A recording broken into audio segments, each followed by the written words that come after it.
This is Mike Brennan here at the National Hurricane Center just after 5 p.m. on Monday afternoon, coming on with a quick update here on the latest on very dangerous Hurricane Erin, and we're going to focus in on some impacts that we're expecting along the North Carolina Outer Banks.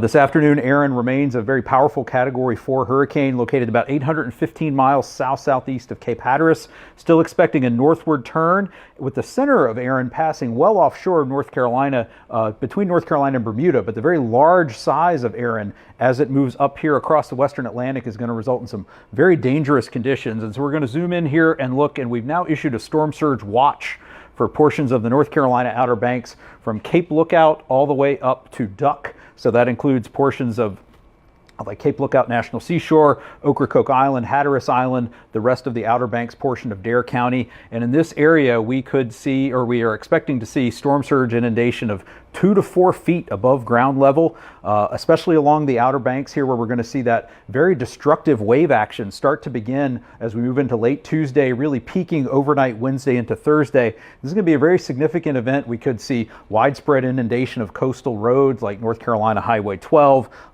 submersion of vehicles, some structural damage, and that ocean water is going to extend well inland in some places and cause some significant threats to life and property. There have been evacuations ordered on Ocracoke Island and Hatteras Island, so please follow those evacuation orders if you've received them.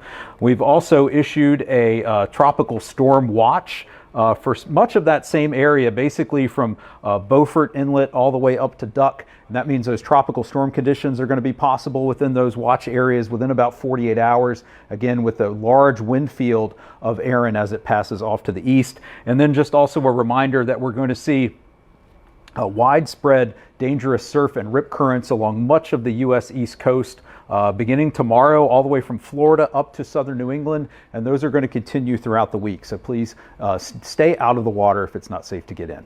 So come back to hurricanes.gov for the latest on Erin throughout the week. Thanks for joining us. I'm Mike Brennan at the National Hurricane Center.